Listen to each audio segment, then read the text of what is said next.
If it's like me today, I went to go put on a shirt. I was gonna put on a Kanye shirt, and I was like, it's not a good look for me right at this Should we point in talk about time. that at the beginning? I'm already recording, bro. We're hot, and Okay. let's talk. So I don't understand how, because you said the things I talk about, I am unveiling things of the occult. I am talking about things that I believe, at least I believe, that the elites are doing, and none of my stuff really gets taken down all that much. I've only had maybe one episode with Charlie Robinson where they said that I talked about COVID, which I didn't talk about it. See, that's what it is usually. That's what the trigger is. Like there's certain trigger statements that YouTube probably catches, like their algorithm. Sure, but I don't understand how you have YouTubers who don't even have a big following complaining all the time on social media that they get their stuff taken down. I go, what are you saying? Like, are you being that stupid on air that you're saying some maybe at the Big Dumb Podcast? What do you think, Kyle? I think That's fucking retarded. and I think you should be able to say whatever you want. I mean, dude, really the only videos I've had taken down, and I talk about COVID, all kinds of stuff. I think when you get into like naming specific like politicians, like the episode me and Tomcat did, that was when the trucker protest was going on, and Tom was like, "Yo, fuck Trudeau, fuck this guy." He said that on my show. Yeah. It immediately got pulled. I think in the context of COVID too. I think it just depends, dude. I think. Well, did y'all see the Twitter files last night? Did you see that come out? No, what is all that Yeah, what's about, that dude? about? I think Elon, that's dude. So go you want me to ahead. tell you what it is first before you Go ahead. Just go. Just go. So Elon put out all of the internal communications between Twitter and the RNC and the DNC and the Biden campaign. Even before Biden was president, the campaign already was in communication with top people at Twitter who would just tag, like, link certain tweets and be like, take this guy down, get this guy off Twitter, delete this tweet. And Twitter would be like, all right, cool.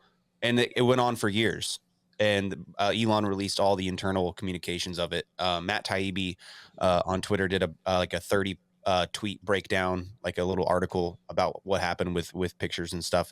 It's fucking crazy, dude. And it came out on Friday at like 5:00. So interesting stuff. I would look in. I can't deal with Twitter.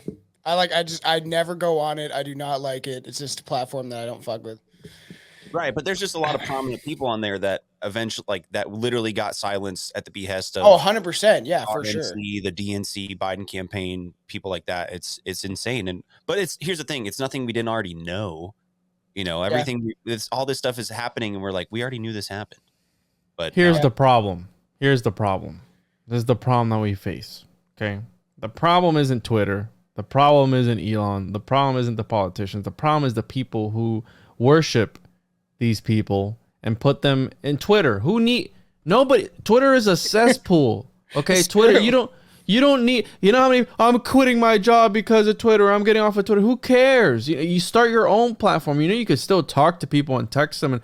But because it's a platform. Why? Because we've made it to be right. We've taken this thing and augmented it to the level that it's at. I don't think that Elon is in it for our best interest. I think. Because my Maria posted something today, bro, and this is, I'm a skeptic, dude. And that's what I was talking to Tom about.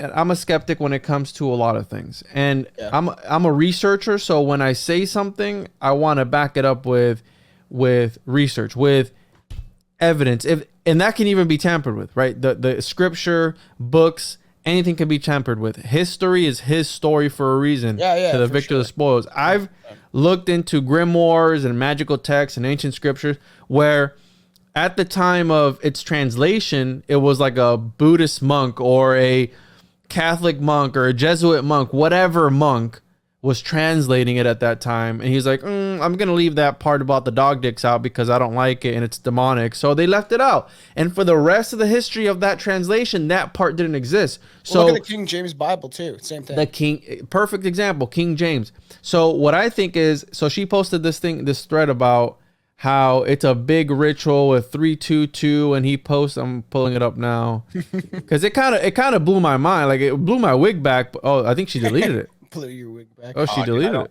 I don't know if I trust her her as a source, but that's just No, but it was a bunch of. I'm not saying her, but it was a bunch of threads, like a bunch of different threads, like people again on Twitter. But it was like, oh, it's part of this big ritual, et cetera, et cetera. And I'm like, okay, sometimes as a conspiracy theorist, a lot of us reach a lot of times and connect dots that aren't there. Now, that's playing devil's advocate. That's saying, okay, you can't throw the baby out with the bathwater, because maybe they are conducting some crazy ritual with the letters as a reason why you only have 140 characters, like you're limited to how you can say it, et cetera, et cetera. So maybe that's part of the ritual, but is everything a ritual? Are we all being, you know what I'm saying? Like that's what where it gets B.O.B. me. You know that rapper B.O.B. and he said like spelling means like a spell essentially, and that all words are essentially grammar comes from grimoire, so that's it's right. He's true. I mean, the word grammar comes from grimoire, and that's history. I'm still waiting for etymology. B.O.B. to fund his rocket so we can prove the Earth is flat, though. Oh, that's that rapper. Yes, yes.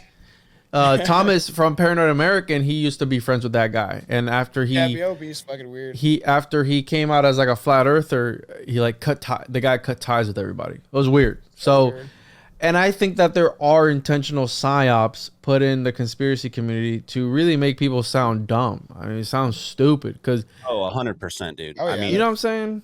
I'm skeptical of all those things, and not that it's not fun to talk about sometimes or whatever, but I think there are a lot of things that just kind of get like when everybody's talking about it all at the same time, like out of nowhere, like Tartaria, for example. I bring this up a lot. Like I knew about this like 4 or 5 years ago, and I didn't really look into it all that much. I was like, oh, it's a lost empire, whatever, cool.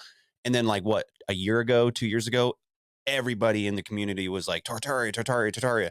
And it just and I was like, well, what else is going on? Like, what else is going on? Like with this Kanye thing too, like when he's like, I love Hitler.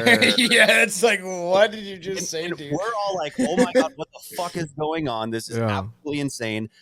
But then I'm thinking, okay, well, what else happened yesterday? You know, that gets in the dangerous thought of conspiracy, though, because we podcast with a guy, and then we find out, okay, he's a super believer in flat Earth, and then we're kind of questioning him, and then he gets down that road of the whatever that book or that movie, the documentary is called, The Greatest Lie Ever Told, or whatever, which is based on that Hitler is the good guy, and he was taking down the Jews for a reason, And I'm like, and he's denying the Holocaust and stuff, and I'm like, get pulled so hard, bro. There are people though that experienced the Holocaust that are probably still alive today that were witnesses of this, and you're going around denying it. That's an issue that I have of people that get down this dark, deep thing of conspiracy, and then all their ideas are out the window.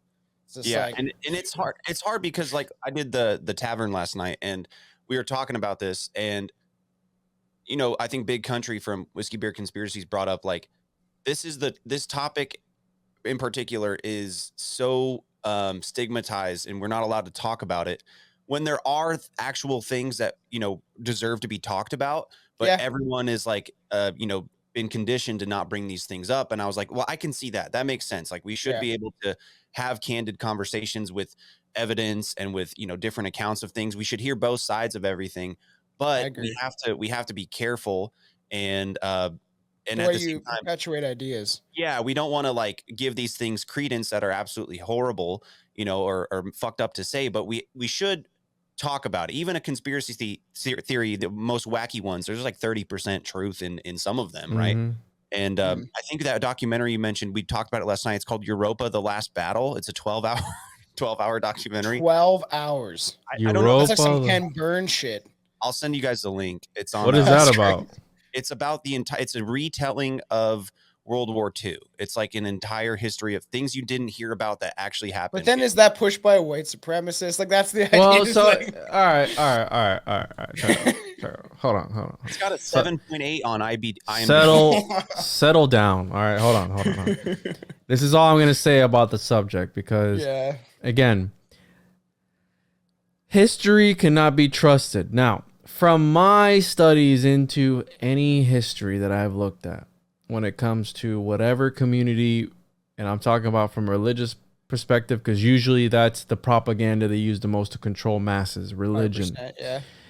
From what I've seen, almost entirely any group that goes out against the mainstream narrative, spitting out something against the mainstream, is always killed off, is always wiped out. Look at what happened to the Gnostics. Why were the Gnostics taken out? Because they were preaching something that went against the narrative, about being able to, against the church, against the powers that be at the point in time. So what are they doing nowadays, back to modern day? I was talking to somebody about this. I was talking to Nick Hinton about this. I go, hey, bro, we were going back and forth, and he was texting me some stuff, and I was like, damn, that goes deep. And he's like, oh, I think that they're going to wipe EA out. And I go, maybe not, because I think what a better way to assassinate someone, assassinate them, assassinate their character, than by assassinating their character, their credibility. Dude, I had people about the Alex Jones, the Alex Jones interview, that they were saying that wasn't even him behind the mask, because that was kind of weird. Why is he wearing that shit too? Come on, it's dude. so weird. And his weird racing jacket, his like big oversized. It's like a ritual, bro. His hands were also like had that. It's like he wore like a skin suit, like one of those. Yes. His I hands have a story about that. And yeah, dude, it was, and even Alex Jones was like, I have no way to verify that this is Kanye, because I guess the whole time he was there, he didn't take his thing off. So it's like, which is so weird, because Juan's right. Then if you have someone like maybe that like is playing a character, is a really good impersonator. Listen, you son of a bitch.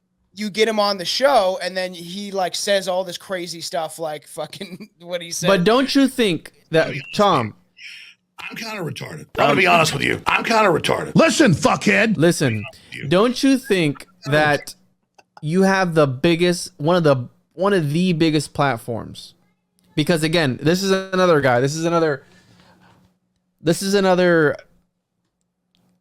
I don't want to say pseudo scapegoat, because I also think that the world's a stage. I mean, William Shakespeare, also a shady character in history, said the world's a stage. So I think that they orchestrate all these things. And if you're Alex Jones, bro, you have one of the biggest podcasts, you have one of the biggest platforms in the world, don't you think you would at least confirm that that's actually I know. Kanye? He's one of the biggest artists in the world. Like, come on, technically. dude.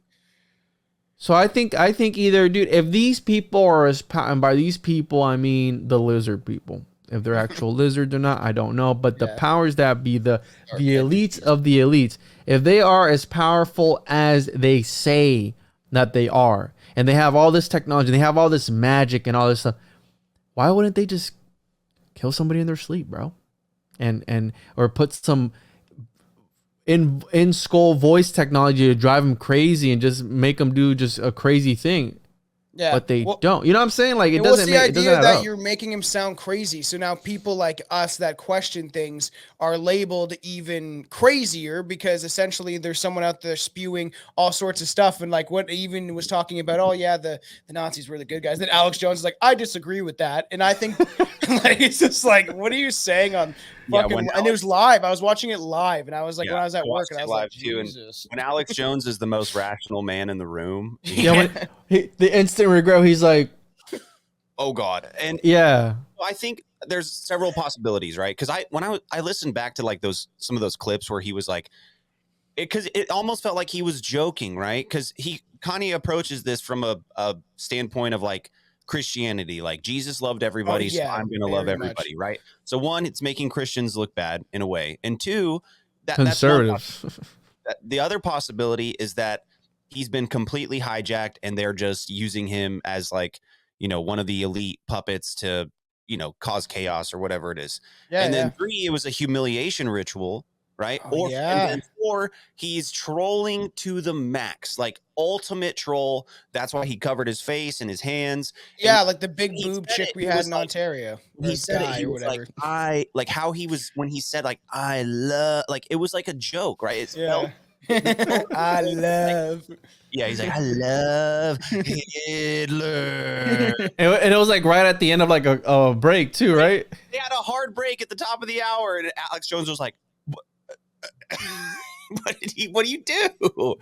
Oh man, Al, do you have a poster of fucking Cosby? Yes, he does, bro. That's so funny. I didn't notice that. I didn't probably notice that the first time we podcast. That's fucked up. It's like the first thing I ever noticed when him and I podcasted for the first time. I'm sorry, guys. It's a Do you have collect. pudding pops in your freezer? No, but I'll point this out since Juan knows, but Tom doesn't. He's reading to a bunch of little kids, right? Of Yeah. all various races and genders, and it's very diverse photo you might see in your high school library. But the book Yeah. he's reading to these kids is called Kidnapped.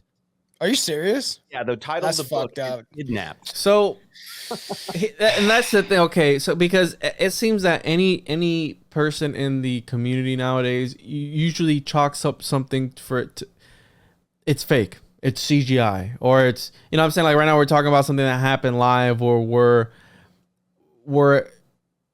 where they think that you'd accept, like, okay, this is the guy that we're talking to, but then you have the people like, oh, that I saw comments, that's not even him, his hand gestures are all off, it's a CGI or it's a deep fake. I'm like, okay, that's so schizo, man. Like, you know what I'm saying? Like, maybe it was him, maybe it isn't. Maybe let's talk this out. Okay, let's talk this out.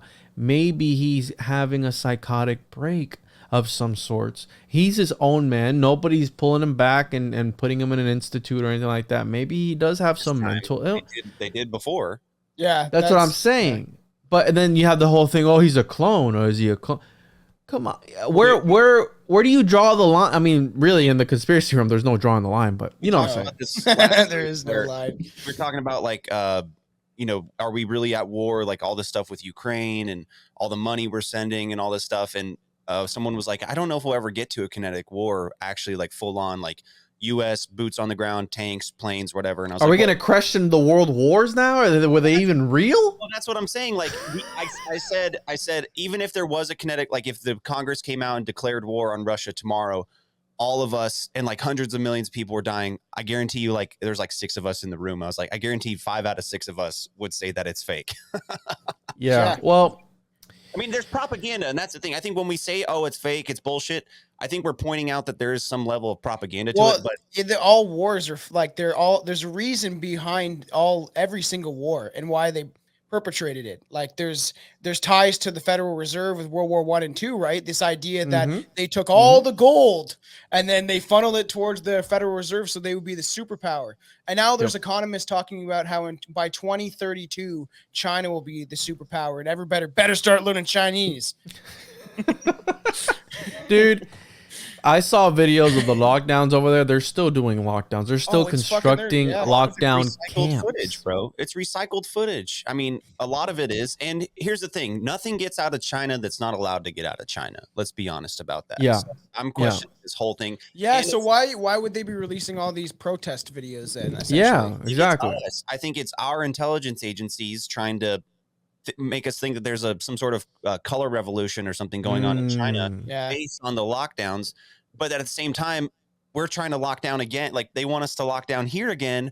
But as soon as someone protests that here, they're going to be like, no. Wait, no, that's Texas? what Trudeau was such a hypocrite, dude. Such a hypocrite. And he's like, you can protest like China. We're standing behind China and they're like being able to, like, you know, fucking protest it. And then it's like shows him yelling about how we can't like it's illegal if you go out in the streets and protest against him. Love China and their basic dictatorship. So crazy. It's like you're such a hypocrite, man. I think this simulation is, dude, that Kanye thing when I watched it live and when he so nuts, man. I was like, oh, this is a simulation. Like that confirmed. That's why I focus on research. That's why I don't do the geopolitical stuff. I don't do the political stuff. I don't believe in that. I think that's another form of the occult being used to manipulate people's realities by using symbols, by using words, by using all this propaganda, mimetic occultism, where they use propaganda to speak to people's souls. And this is what Plato was on. This is what Pythagoras. That's what all these ancients were on. And they use, again, they were the elites. They use the same thing on us today. So that's why I don't even waste my time. And you got people in the community who are like, question everything. Yeah, question everything. But there needs to be a healthy level of skepticism as well. You can't just question like that meme I posted. Me and the crew was like, you really get. Not everything is a conspiracy. Some things are messed up. And I'm not trying to defend any theory or anything like that. There are darker aspects of everything, right? There's the light, there's the dark. We see it in the movie Star Wars. There's Yeah. the Jedi and the Sith. They're using the same force for their own purpose. I'm saying I question myself all the time. I'm like, are you sure there's reptilians, bro? And then I talk to myself in the mirror, like, I don't know, 100%. man. I'm on like fucking 3 grams of mushrooms talking to No, myself. in the mirror, reptilians are 100% real.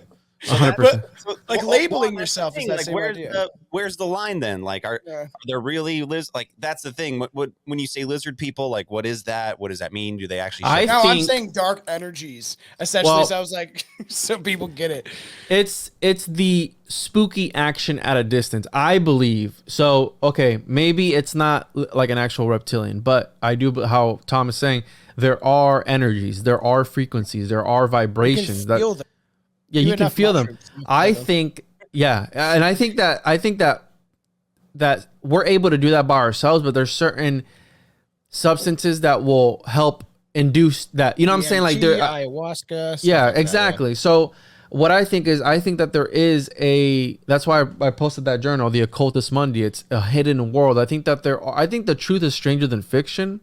100%. And the whole thing with fiction and reality or nonfiction is they intermingle both of them. And if you see this in movies, so it's a fictional story bringing out real emotions. I almost started crying. Okay, hear me out. All right, hear me out.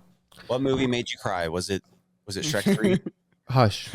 I'm a researcher. Okay, I don't even know I was watching this movie, but I was watching the movie with Tom Hanks of the what's that? The Mayor's Gump? No, Mayor's Alabama, the one where they hijacked the ship. It's based on a true. Captain. I am the captain now. Yeah, I'm the captain. It's on Netflix now. I just saw this. Yes, amazing. Okay, Tom Hanks, piece of shit, right? Pedophile, probably. Fuck that guy. He's an actor though, right? He's very good at his job. He is good at acting. Watch. But hear me out. Hear me out. He's amazing. Hear me out. These actors are part of this ritual. If you look at the directors, okay, so I'm talking about blending, transmuting fiction and reality together. I think this is part of the occult where they put these fake scenarios, but it's based on a true story. It's a dramatization of a true story. So we know we understand I understand this is a movie. There's a camera crew. Those are actors, but it's invoking real feelings from me. Mm-hmm. So the same way that movies, cinemagicians, the same, and one of the original Coppolas said, magicians of antiquity, and I'm paraphrasing, magicians of antiquity and filmmakers were one and the same. Essentially, that's paraphrasing. One of the original Coppolas, which we know.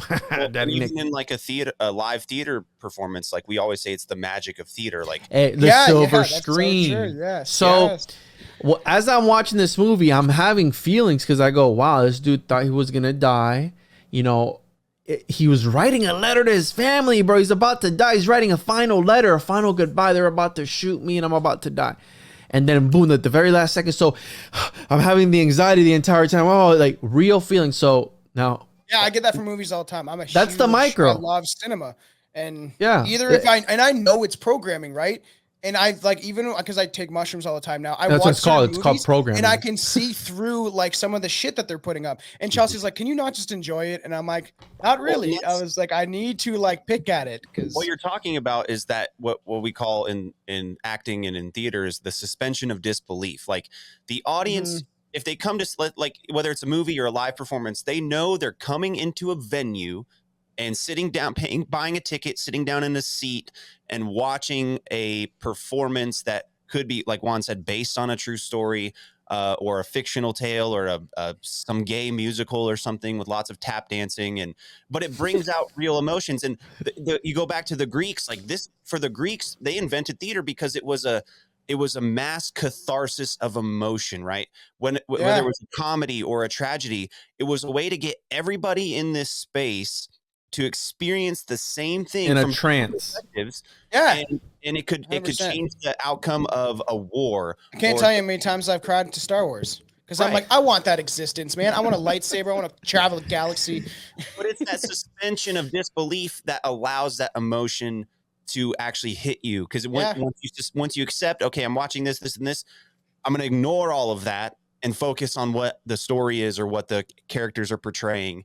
That's when that emotion is able to. So it could be 100%. Some sort of ritual thing, but it does go back to the ancients, the Greeks, like with Socrates and all those guys. They invented this thing to not necessarily control people at first, but to invoke Persuade their emotion. opinions too. Yeah, in because some a circumstances. lot of the Greeks plays were about a particular war that had happened, right? Yeah.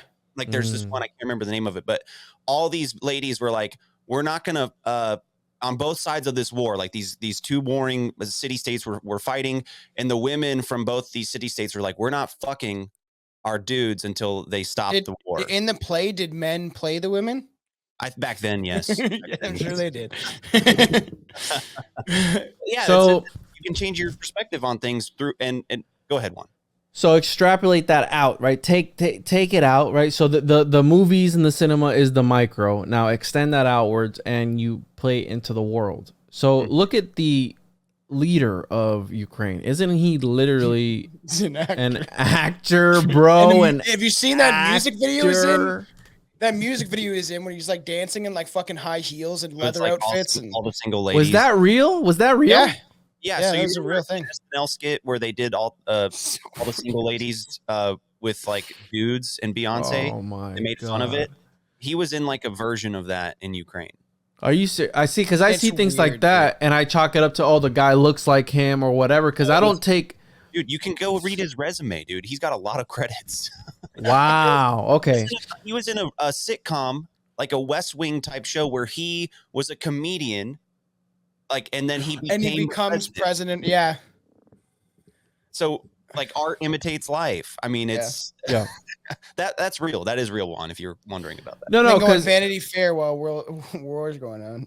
That's the thing, you know, and that's why they know that conspiracy theories exist, and the whole conspiracy theorist term comes from the whole JFK thing to discredit people, but if they understand, and that's why I think they're trolling us, if they understand that people go crazy when they put, you know, they act like people aren't going to look into this guy's background, and then they get mad when people put conspiracies out, but yet the language they use, like Biden, the new, you know, there's a new world order, and we just like, bro, do you not know that's been around for years, and you're using that language, you're gonna trigger people. But again, it's about using these words, this grimoire, this grammar, this spelling to cast spells. I think it's a division thing too. If they have like people fighting all the time, I always say don't label yourself. This idea that like I'm a Christian, I'm a Catholic, I'm a Muslim, I'm a conservative, I'm a fucking liberal, whatever, right? And then you label yourself and you put yourself in that box, and then you're inside of a box. And then if you leave that box, everyone from that box starts yelling at you because you're not following what they're doing. And it's a lot of people do label themselves, and then it's a constant battle. I'm kind of retarded. That's an okay label. You can use that one. So what I think is going on is, and again, back to the occult, and that's why I relay everything to the occult, because I've read scholarly works, and I'm going to use, because we're talking about crowds. Gustave Le Bon did a study. He's a psychologist on crowds, French psychologist, and you know, it's this whole journal. You read it, and it's a scholarly discussion on how crowds react the way that they react. You know, people get together, there's political movements, there's politicians, but and mind you, this is a scholar, there's always that one aspect. He goes, okay, so crowds get together and there are criteria to become a crowd, and at its core there is something metaphysical that I can't explain, and he calls it the contagion. And I started talking about something similar. I'm looking at my roadcaster now because my equipment started acting up last time I talked about this. But essentially, there's a contagion that he talks about, that when people are in crowds, it weeds its way through the crowd, and the crowd we've talked about this before. Energy flows, attention goes. Like the idea that the stadiums, right, when we're like the people are watching football games, everyone gets in that same energy, like a trance. But he talks about like a dark force that takes over everybody. And I talked about the idea of there being like some sort of mind virus, and I think, and I saw it, and I was talking to somebody about it the other day. And I could have swore I saw, and when I went to go look it up again, I couldn't find. I'm going to look it up again. That the government came out and said that there was like some virus, some paranormal virus from Skinwalker that was going around. And then when I saw that, because I screenshot it and I sent it to my wife because we were watching the Skinwalker show just for fun to see what. Because again, they're not going to tell you. I got bored, you know what I mean? So I sent it to her. And then when I went to go look for it again after the fact, couldn't find it. Couldn't find about the paranoid. Because think about it. Weird. If there's some sort of interdimensional virus that literally, let's talk about the new world order. Hear me out, because we have the whole Trump thing coming out 2024. What if you buy Pfizer? Right? Yeah, exactly. What, and we love Biden on this podcast, so whatever. If think about it this way, what if there's an interdimensional virus that comes along, and they want to push a messiah, right? They want to push this guy who's gonna, the Antichrist gonna take over everything. Except if you want to believe Revelations, what if the only person to cure it is the messiah that they put in play? Like, hey, there's this interdimensional. Instead of doing like the whole Project Bluebeam where all the gods come together in the clouds, you do it through like a virus. That's fucked up. That could be a movie, man. You know what I'm saying? But you hear me. You know what? Today, December 3rd, 2022, 11:36 a.m. Eastern Standard Time. We're copywriting that idea. Fuck anyone who tries to take that idea. But an interdimensional virus, and then they stage a healing from the Messiah, and then people are gonna look up to that. But there's actually, I think there's like a Netflix show on that already. It's called The Messiah. Well, and it's like Jim Jones tricking people thinking he's curing their cancer, and it's just like he's just pulling out like pig guts from his hands and shit. He did stuff like that. Have you heard of this Jewish Messiah that is out and about now? They're like, he's got like armed guards and fucking, he's got a squad up now. Yeah, I've It's seen a that. cult leader, man. That's like it always gets on this gray line where it's kind of culty. I did a show a couple weeks ago where we talked about like this technology that they have with like drones, and then like there's this like sound technology that like just it like can focus in, you hear it in your head instead of like through your ears. Like they can just pump sound into your head. Yep. And then with this drone stuff, like they're going to be able to, like what Tom said, with like all these gods coming together, they can just like laser beam you with like, and I think part of it was like these talking lasers that the military's So what are they waiting for, Kyle? If they have this, why don't they act? That's what I'm saying. If they have this stuff, I think why don't they activate it? Got to come for them, because all the conspiracy theorists are going to say it's fake and gay.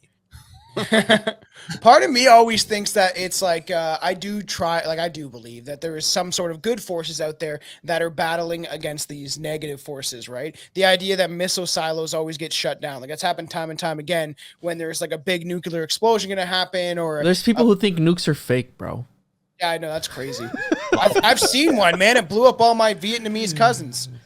Oh, that's that joke didn't land too well with the Yeah. So I'm reading here. I can't find Skinwalker Ranch and the Hitchhiker Effect. So I guess this is. Oh, it's like a possession type thing. That's that's why I haven't gone to Skinwalker, and I know people with property out there. Shout out to Ryan Burns, and he's told me, he's like, listen, dude, you come out here, something might attach itself to you, and I go, do I really want that? He's like, yeah, we got to sage you off after. I'll be okay, dude. I think because your energy and stuff like that. Like, you should do it, dude. No, so they say that when you're in this area. So I believe. So I think this is Skinwalker Ranch isn't one of the 12 vial vortices that you and I covered, Tom. Yeah. But I do think that there are different areas in the world where it's the veil is thin. And yes, do I. I don't know where to stand with Skinwalker. I think Skinwalker might be also another psyop, because they chalk it up to, it's the indigenous beliefs.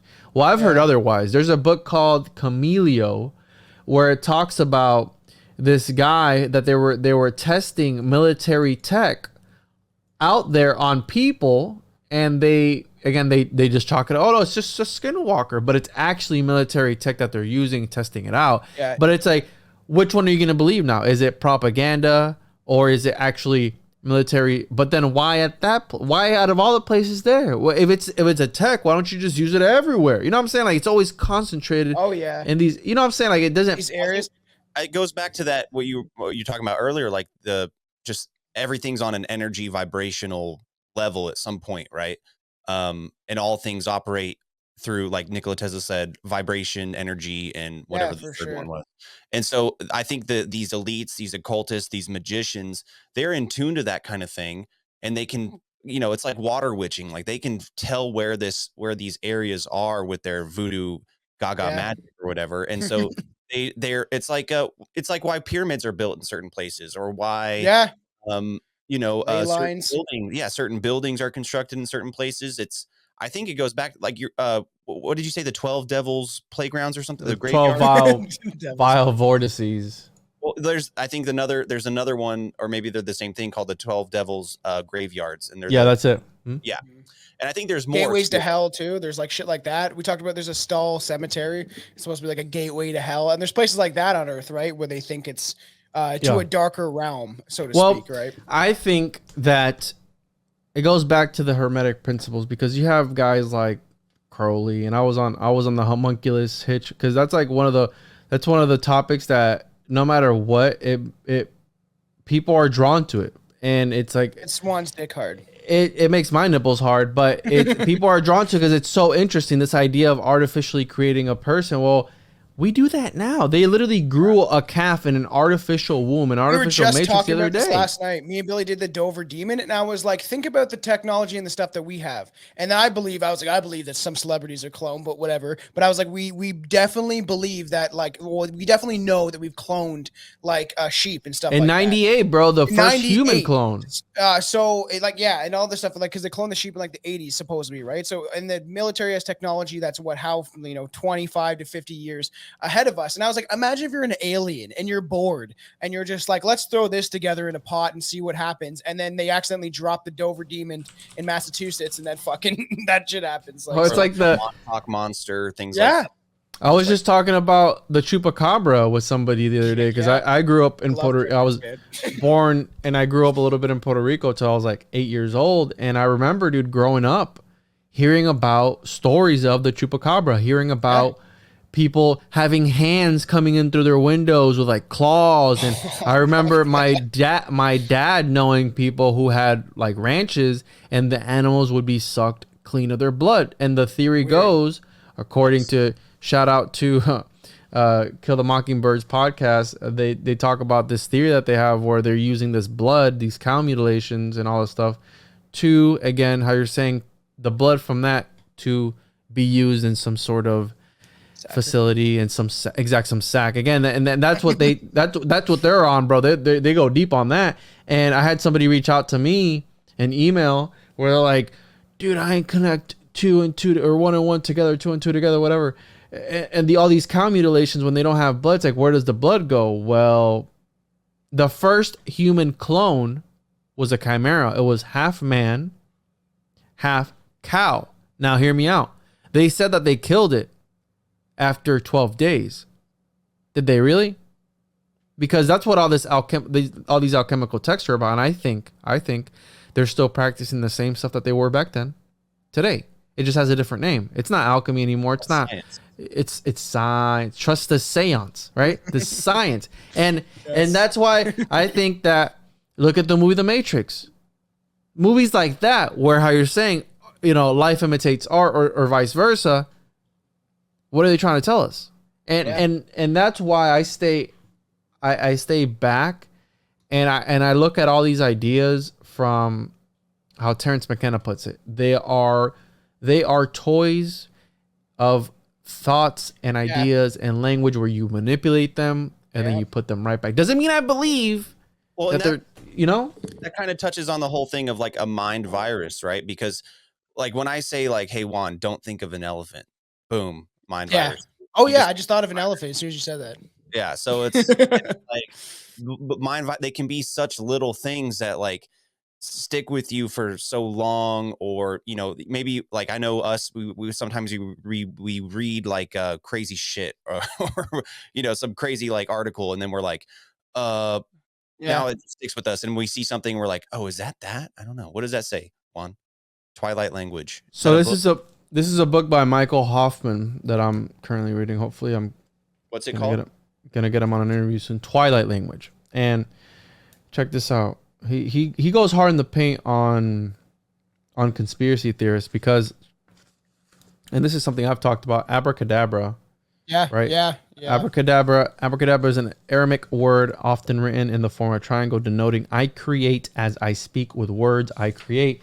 And that's essentially what I think that a lot of people with cinema, with the media, with TV programming, with Netflix, all these people, Emily Moyer talks about Netflix being different dimensions. If you really look at the shows like Black Mirror and all these things, if you think about cinema.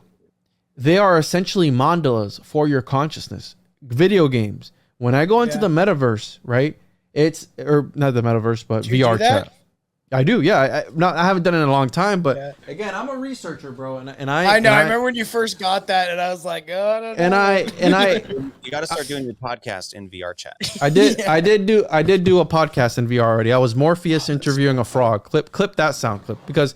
So hear me out, but here's the difference between me and the next guy over. I know it's a game. Some people are on that thing 24 hours a day, 7 days a week, that they don't understand that it's a game. Yeah. And that's where we're at right now. And that's where I think it's a mass, what Michael Hoffman talks about, a mass initiation where, I have it highlighted here. Look, check this out. Here, this guy's on some shit, bro.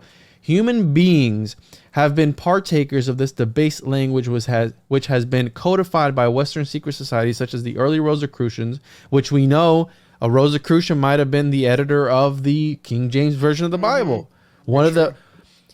I call it interdimensional literature because it affects, it creates people's realities. How many people have died? How many people live around the word, right? And I'm not bashing religion. Hear me out. I'm just saying this from, again, I'm stepping outside the box. I'm looking at it from the outside. Some people live, eat, breathe their religion. That comes 100%. From what? That comes from a book that was published. You could apply the same thing to fucking Harry Potter. I mean, so let me read this. Let me read this real quick. Early Rosicrucians then further eroded by postmodern advertising, radio, rock, cinema, internet, and news media. Inside this psychic pressure cooker, true apprehension of being and creation is rendered unattainable. As a consequence of this intentional processing, men and women are radically diminished, experiencing the reduction of their existence to the level of post-human consumers of imitation phenomena, rather than in saturation as Imago Dei, living the eminence of divine creation. And then he goes on to say here, most of these people stewed in morbid conspiracy theory suffer the effects of the mental contagion they imagine they are decoding. The process ends when the nervous system becomes too anesthetized and stupefied to experience further stimulation. And then he got one more part in here that is really crucial, because he talks about how we're all mass initiated. Can we break that second part down real quick that you just said? You want me to read it again? Can you read it again? Yeah, bro. Michael Huffman goes hard in the paint, bro. Many of the people stewed in morbid conspiracy theory suffer the effects of the mental contagion they imagine they are decoding. The process ends when the nervous system becomes too anesthetized and stupefied to experience further stimulation. Look at a Kanye right now. You think that somebody could say something to him that's gonna snap him out of that mental state? Probably not, bro. You know what I'm saying? Yeah. So his system is too fried, and I'm not trying to discredit him. It's almost like he's saying the same way, like, say if you research heavily into like serial killers, that eventually that your mind starts to like if shift. If you stare like enough darkness into the abyss will stare back into you, bro. And I want to read one more part, because this is heavy stuff here that we're getting into. And he talks about the mass initiation. I'm trying to find it here, where again, fuck it. Yeah, so this is not a book. Anyways, I can't find it, but there's a thing where he talks about that the people of society are more occultists than the actual occultists themselves, because we've been right here. Let's see here. Consumption of knowledge, function. Golly. Anyways, go ahead. Just talk while I find it. But yeah, it goes hard in the paint, bro. Fucking thing sucks.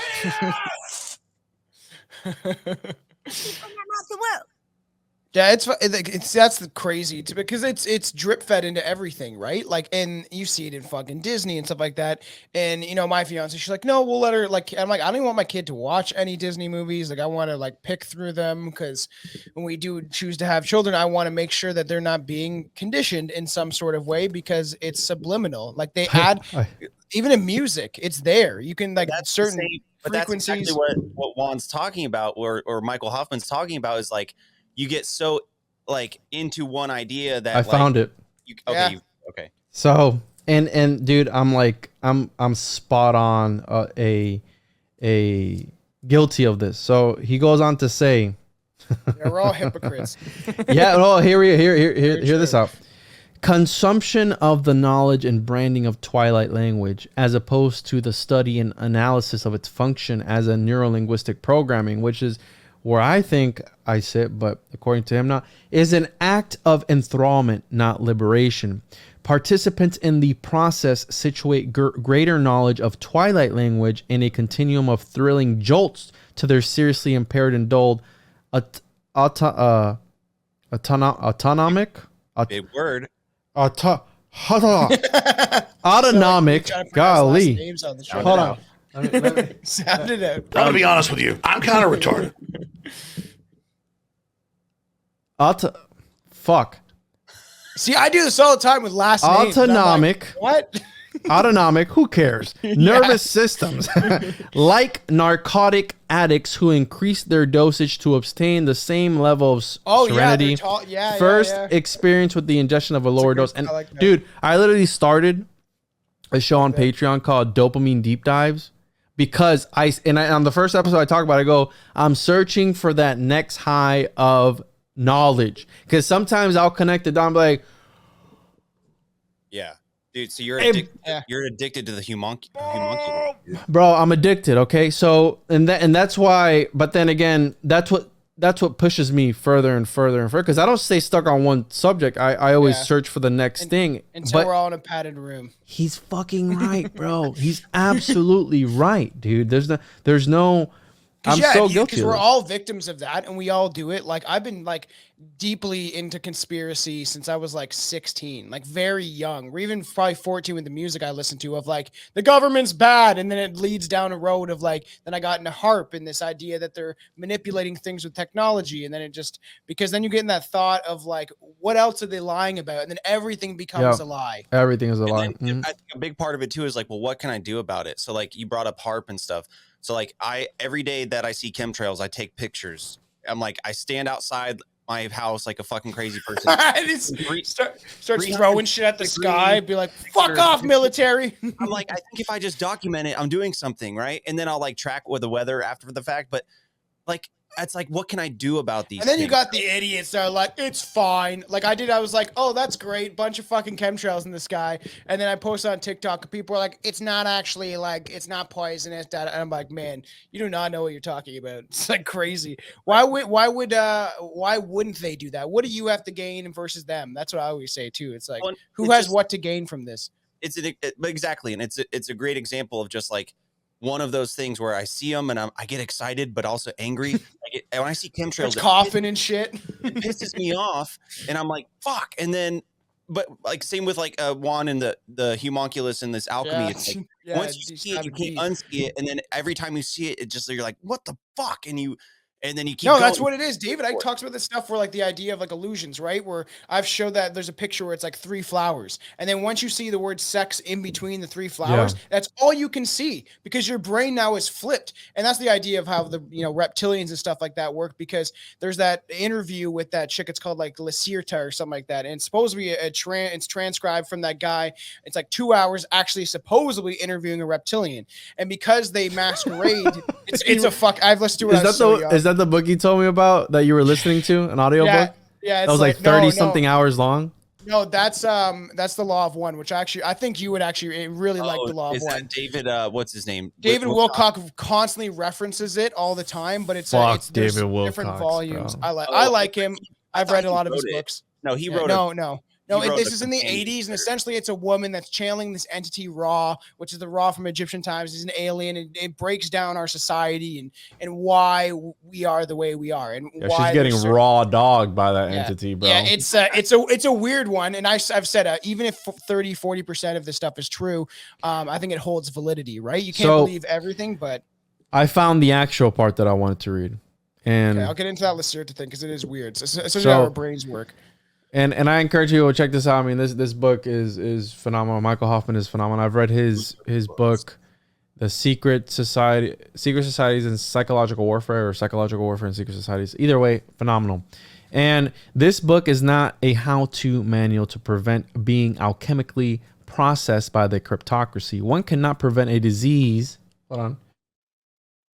They're trying to silence me by clogging my throat up. One cannot prevent a disease that has already metastasized. Neither is it a wake-up call. Since the gateway year 2001, the majority of Americans have been processed as initiates. They are Masons on site, i.e. members of a secret society without knowing it. Yikes. A wake-up call presupposes that people are asleep. They are only partly so, because we talk about all the time in the truther community, we talk about, oh, let's wake people up. It's not your fucking job. They're already awake. They're just choosing to be in the reality that Ignorance they're in. is bliss, Ignorant, right? In the Matrix, he takes the steak. He goes, I know this steak isn't real. Yeah, I had a great steak yesterday, by the way. I know this steak isn't real, but it sure tastes. So that's those people. Let them do their thing. Let them, just plant that seed, and the rest is history. So in their waking states, they intuit, I'm pretty sure that's not the word, that the cryptocracy in the United States engages in human sacrifice and occult processes. This thrills them, and they keenly anticipate more thrills. So again, this book goes hard in the paint. If you can read the big words that are in it, because apparently I can't today. But yeah, check it out, because bro, he dropped some shit on here, dude. That year 2001, it makes sense. Is it like because we all participated in a mass trauma ritual with 9/11, and that was the initiation into this secret society? We all trauma bonded together. And again, that's why the whole Twitter thing, back to the Twitter thing, that's why I think it's bullshit. That's why it's like people, and dude, I'll be 100%. I praised Elon too. I thought he was one of the good guys. I thought he was on our side, and then he started messing with crypto and started doing all these things. I had even pre-ordered a fucking Cybertruck. I gave $100 to this degenerate for a Cyber. You know what I'm saying? Like, I bought into the lie, and that's where you make the first mistake, when you deify these characters, and that's all they are, dude. They're constructs of reality. Some people say that Elon Musk isn't even real. Like, if you know what I'm saying? Like, I was watching a show the other day, and if you want to end the podcast now, we can do it. I was watching this show the other day on Netflix, and again, I don't know if it's the paranoia, I don't know what it is, but as soon as I saw this person in the show, the paranoia, bro. I was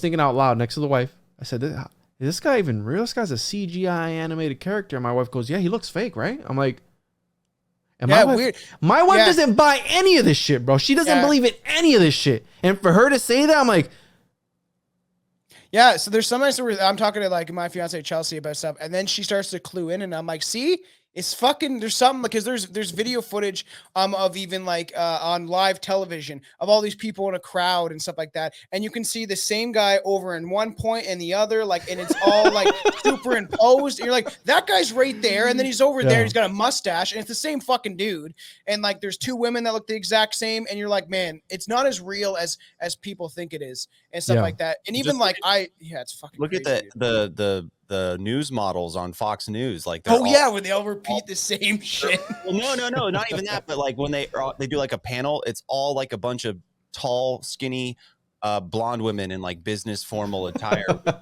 we I was doing something the other day. They all had their legs crossed the same way, and they're all facing towards Mike Pence. It was like a reverse gangbang movie about to start. So weird, absolutely hilarious. But yeah, there's my wife just patronizes me though. Like I'll be like, I've been playing the Assassin's Creed video games, right? Which one? They're all pretty good. I'm going through all of them right now, but I'm on Syndicate right now. Those games are cult as fuck, bro. We grew up with that. In the through lines through all of them, it's like the Templars, the Assassins. Those are real groups that have existed. Anyway, so I'll be playing, and she's like, "Oh, how's your game, honey?" And I'm like, "It's good. This is like what's happening. This is crazy." And she goes, but anytime like we're watching a movie, I'm like what you did, Juan, and it's like, that's not fucking real, or like, oh, they're telling us this. She'll go, honey, yeah, like. She just, so y'all are lucky that they at least buy into it a little bit. No. It's rare. It's rare. Yeah. It's really rare. She doesn't buy any of the shit that I say. But here's the thing: what if those people are put in our lives to balance us too. Balance us, you know what I'm saying? 100%. Maybe like I've some said sort that. of I've said handler. that to Chelsea. Yeah, yeah. Yeah. I was like, you're meant to balance me out because I truly believe handlers, that I would have killed myself. Sounds fucked, or I would have died from something if I didn't have someone like Chelsea in my life to help balance me. Because I got deep into this shit in 2012, like deep into it, and was drinking heavily and like went almost down to Alex Jones road of like just yelling at everybody. Dude, I think all of our girls, any women or partner in your life, I think they're feds, like 100%. Like I question that all the time. I'm like, are you a fed, babe? Like you just The Ouija board once told me that my mom was a reptilian, so it's just like she's actually put in your life.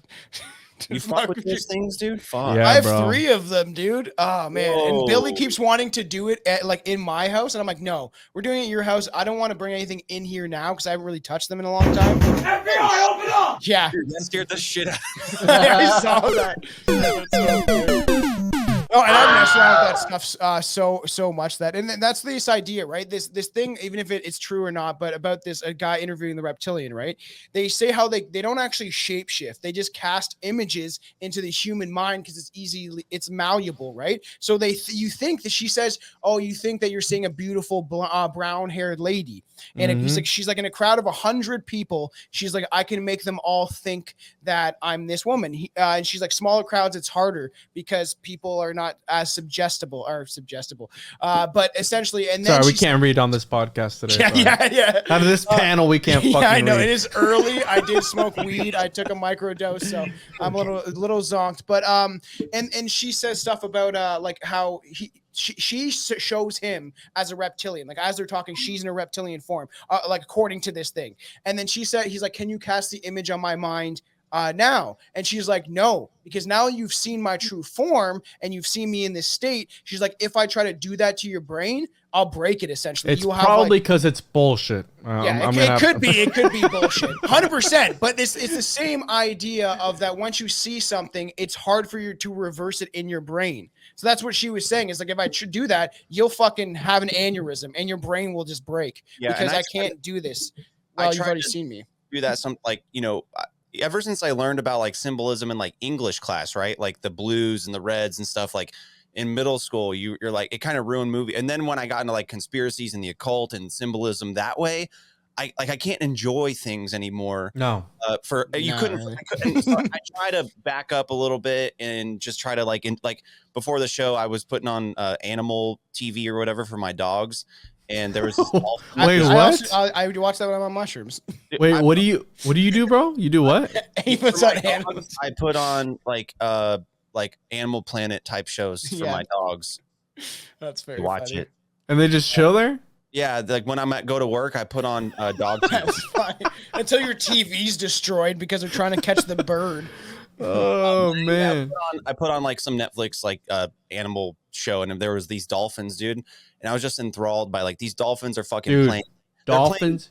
They're playing a ball game with a piece of seaweed, and they're like keeping score. Like they're like actually have rules. I'm like, what the fuck? Yeah. The animal. When I started doing mushrooms, I would just put on nature shows because you're sitting there like, whoa, nature's metal. And then when it gets to the part where they're like kicking stuff off cliffs and stuff, you get all sad because it's like, Jesus, the way they did kill each other and shit, and like. Oh, yeah, because there's no boundaries for them. Yeah, it's like they don't care. These fucking orcas like would surround this school of herring and then just like tail whip these bitches and knock them out and then go eat them. Yeah. I'm just saying, my point to that was I'm trying to it's that balance, right, of finding times where you can just chill and enjoy things. Like the Assassin's Creed games is a good I don't think that's good either, Kyle. Balance because it has that interesting occult stuff, but it's also kind of like a game where you can. But it's like I think you're right. Where it's like sometimes like it's like, well, do you live in this weird box of paranoia, or do you enjoy the existence that you have here? And that's what I'm starting to do. Right? Is like I was very deep in this stuff. I was an angry person for a long time in my life of the way that I saw the world and how people didn't see it the way that I saw it. I was like, how can you not see through this bullshit? And now I'm like, I'm just gonna be happy in my own existence because essentially everyone's like, how do you change the world? You change yourself first. I do believe that. That's a stupid old saying is that you change yourself and then you reverberate that out into the world, if that's a word. But you put out your energy of being like a kind, loving person kind of thing, and then it can help the earth. The more people are angry and divided, the more that these fucking reptilian the pedophile elites are gonna take the energy and be like, yes, my food today is great. I Tasty. think I completely forgot what I was gonna say because what's that clip that you have at the beginning of your show, Kyle? Where it's like after hearing you ramble. This one of the most really idiotic things I've ever heard. Yeah, No, I'm kidding. I'm not. But I completely forgot what I was gonna say. But this idea of I completely forgot. But no. Oh yeah, about enjoying the now. I do that. I try and do that now, especially with family. You know, you got to spend time. You have to know how to manage your time. I was gonna say, does like having kids help with that? Like that kind of forces you to just kind of live in the moment, like when you're playing with your kids and stuff. Like I want to have. I wouldn't say forces me, but obviously not. It's not like you're obligated to enjoy your children, but it's like it just kind of happens to be the case, right? Yeah. You need to find that work-life balance, but then you're also teaching them like subliminal alchemy, like, hey, chill out, bro. Like when you put your blocks together, put them in this formation, and we'll make a sigil on the floor, and then you add your Play-Doh, and then you make a homunculus. Those things only work if you give them power. That's the thing. They only work on how you're saying when I'm sitting and watching a movie, dude. All right, so now I know what I was gonna say. You're playing these games, right? I've been playing the new Call of Duty as of lately, but dude, we got heard it, bro. Send me your fucking gamer tag or whatever. Let's fucking touch my muffin, all one word. That's my gamer tag. Is it? Oh yeah, I forgot about that. That's you on Xbox? I'm on PC, bro. You have to send me your Activision code. I'll send it to you later. But yeah, I've been playing the new. So I was watching the other day. I was watching Yu-Gi-Oh, and I brought this up on a bunch of podcasts. That's so funny. Did you go back and start watching Yu-Gi-Oh? Dude, so I was watching. I'm a big kid, right? I was telling my wife today, I was like, man, these little motherfuckers have it so good. So I was watching Yu-Gi-Oh the other day on Netflix. Like that show. Call of Duty though. That's what I'm. Oh, he's asking. I don't know about Yu-Gi-Oh. You brought up, you said you've been playing a lot of Call of Duty, and then you said now I'm watching Yu-Gi-Oh. Oh no, I haven't been doing like occult games like I'm saying. I've been playing Call of Duty, which isn't so occult. And then, so this is a separate just military training. This is getting me ready for like the metaverse, like So I started watching Yu-Gi-Oh the other day with my son and the original Yu-Gi-Oh, and they've been putting this occult stuff in our cartoons, and Assassin's Creed's been around since I was a kid too. They've been putting all this stuff, this occult stuff, and what it goes back to what Michael Hoffman talks about subconsciously in the subconscious, because the occult is all about the ego, the subconscious, dissolving the ego and planting things in the subconscious, because a lot of the decisions that we make consciously are actually not the conscious choice. It's the little homunculus in the brain taking those choices for you. So if they're able to affect that, then essentially that's reality manipulation, that's mind control, that's the OGMK Ultra, like that's magic, that's the placebo effect, right? And like I saw this study yesterday actually where it said the link of pain reduction and marijuana is only the only thing doing that is the belief of it. Well, that's magic, because if you think of something and it causes a biological change in your kundalini, it causes a biological change in your body, or like a miracle in a church that uses a talisman, because architecture is used as a talisman, Pythagorean palaces, that's magic. That's reality manipulation, where you're using your mind to manipulate matter. Okay. That's mind over matter, baby. My dad from since I was a kid. When they put all these shows, if you look at Yu-Gi-Oh, the whole premise is there's like a demonic djinn inside this talisman that takes over the kid, and it's like he's got the eye of horse on it. It's an upside down pyramid, and I'm and my son was into it. He's like, "Daddy, can we watch the show again?"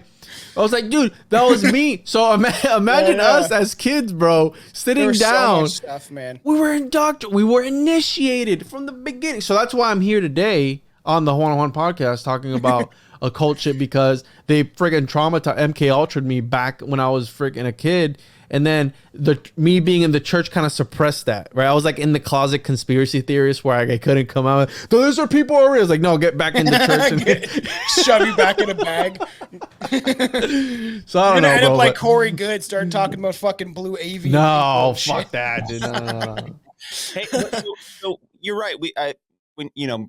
Talking about what Michael Hoffman said and what you just brought up about that initiation from a young age, like, yeah, you can even go like, one, is there a way to get out of that? Is there a way to uninitiate? And then 2, like, at what point are you initiated? Is it from birth? Like, if we're talking about words and spelling and stuff, like all that shit. I do Your believe birth that's probably a certificate. Yeah, because then you're owned by the state and stuff. Like the idea, like we're all fucking slaves in the modern day slavery. And we're slaves without chains. But even at that point that Juan was making is true. It's like the idea that even in religious circles, or you have these people, they're in a wheelchair and they're in there because they're depressed and they think their legs don't work, even though they do, because they put themselves in this low state vibration. Tom, what and do you then some preacher comes in and he's like, wash away your fucking sins because you can walk now. And then they start walking around. But like, it's the idea that like you can manipulate your entire existence, I believe, to an extent where if people have cancer, I believe that if you have a powerful enough will, you can suppress and destroy the cancer within. Somebody's going to email you, bro, and be like, I fucking broke my vertebrae, you piece of shit. I can't walk. It's like, I tried to stand up and I couldn't. I can do it. With mind over matter, bitch. That's how It's just like, you didn't think hard enough, and now you're on the ground and you have your life alert thing that you have to fucking press because you didn't believe hard enough. No. We love all our wheelchair bound listeners. We love you. Thank you for tuning in. No. Some guy's out of his window. He's like, I can fly. And it's but I believe, no, you can't. I know. So, and that's there's a boundary, right? That's where, again, reality starts. And some people are in like a reality world and a fictional world. Because that's some people, one of my favorite authors as of recently, he had severe insomnia and he wrote these books that were just it were almost like thought experiments. But the way he was able to come up with these ideas was because since he was so sleep deprived, he was in this waking world and like a dream time at the beginning. So he was able to hallucinate and shit. It's crazy. Bro, it was crazy. Yeah. So I have a question. Like, okay, do you think that, like, you know, in the Matrix when Neo like steps out the window and then he like goes into the cement and like because he essentially he believes that's not real, right? Do you think some guy out there was like the Matrix? It's all we're all in the Matrix, and then he steps out his window. He's like, I'm not gonna hit the concrete. I'm just gonna bounce back out, and then the guy hits it. And Joshua Cooks killed his entire family because he thought he was in the Matrix. So fucking crazy that's what we're talking about, where we talk about like that limit, right? Or like yes. You know? But also, if you take it from like a biblical standpoint, like Jesus said, if you have the faith the size of a mustard seed, you can move mountains. Like, and I think that there is something to that. It's like funny saying what you say is what manifests itself. So like. I'm trying to work on this. Like I'm gonna have a 12-inch dick. Is that gonna work? I don't know. I talk to myself. Like I'll fuck up like a little thing. Like I'll drop a piece of eggshell in the fucking eggs, and I don't know. I'll be like scream about it, and then you throw the eggs in the air. I'm like, but I say it to myself. I'm like, you fucking piece of shit, Kyle. Like you're such a fucking idiot. And like my wife and like a lot of people I do podcasts with and stuff, they're like, dude, you can't fucking be doing that. You can't talk to yourself like that because. But I also feel like an idiot when I'm like affirmations in the morning. Like I look in the mirror, like I am strong, I am brave. Yeah. I don't do that. I don't do that gay shit. No. I'm trying not to talk shit about myself anymore, and it's hard. Kyle rubs his mustache and looks in the mirror like you are worth it. He goes like this in front. He's like rubbing his nipples. You are the creator of your own reality. I do believe that could help. I've never done it, nor will I probably ever do it. But you know. Because like even have you guys all like I know Juan's done mushrooms. Have you done mushrooms, Kyle? Like you've said that you have, right? Once or twice, yeah. Have you ever looked at yourself in the mirror? Yeah, they told me not to. Yeah, everyone says not to, but I get lost because you look at yourself and I've seen the craziest shit in my entire life. Like the craziest stuff and visually seeing stuff is when I've looked at myself in the mirror on mushrooms because every strain you see something different. And then you like question like, how real am I? And I've stayed there and like for like 10, 15 minutes. And then Chelsea's like, are you going to come back downstairs? And I'm like, sorry, I got lost in the mirror because then you start to question like who you even are. Well, the mirror is magic too, right? Yeah. That's true. Chelsea we have a mirror, like a big, like old school, like vintage mirror. It's fairly old and they painted it and shit like that. And it's also pointing at another mirror. And I don't like this because it's a mirror into a mirror. And I was like, that's some occultist shit. Yeah. And I've said what I'm bathroom, like a public bathroom, they have two mirrors. Yeah. And then it just goes on forever in the back like we behind have you? like that, and I was like, and the one day it was funny. We did like mushrooms on my birthday, the mesotepic ones, these like lighter ones, and I was talking about that idea. I was like, there's an idea that like mirrors can actually have people can look into the mirror, and she's like, what are you talking about? I'm like, that there's people in our other realities that can look through your mirror into your reality, and she's like, that's too deep for me right now, and I'm like, it's fucked up. Like I was like, this shit's crazy, because it could be possible. Like this idea that mirrors are portals and stuff. How deep is too deep? Like we have to, I agree with Juan. Like there is something we have to like stay grounded to, but there's I want to do the scrying mirror.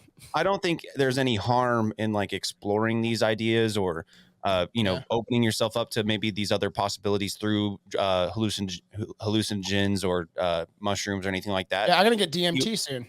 But you have to like, dude, that's why that one day I texted you, I was like, Tom, are you good, bro? Like you were just like, every post was like another thing of like another pile of mushrooms. And I was like, dude, I take them all the time. I have Thrasher on the way. It's supposed to be the most potent mushroom out there. One of them I've heard. I have these blue banshees coming. I also have golden teacher in the fridge and hillbilly gold, which I'm telling people stay away from the gold strains. They're fucking heavy on your head. They're not that fun. They like make you like just dive in this weird hole, but I'm trying all these different strains and stuff like that, and I've seen the effect of how it has benefited me, especially because I was someone who was dealing with a lot of anger issues and stuff, so I like drinking a lot, so it does help. Like I do believe but then there's some people like Billy he did the first time he did mushrooms, he did like 7 grams, and his brain broke.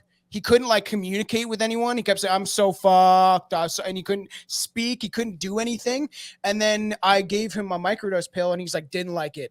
And then I had this idea, like essentially like what Joe Rogan talks about is like the people that can't handle it usually are people that have something psychologically wrong with them and they can't deal with their demons. They have like, there's something upstairs that they don't want to face. So mushrooms makes you face that shit. Your co-host is retarded is what you're saying. Yeah.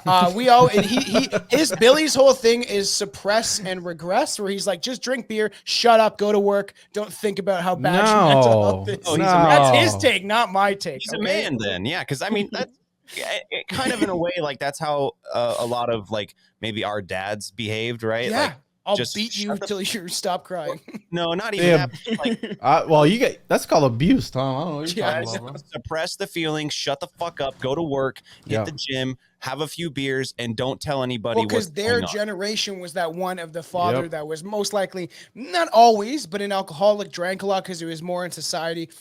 And then you get upset and you skid your knees, like, shut up, son. And he like hits you and shit. And it's just like, that's their generation. And then they raised us to be like, I'm not going to be so bad.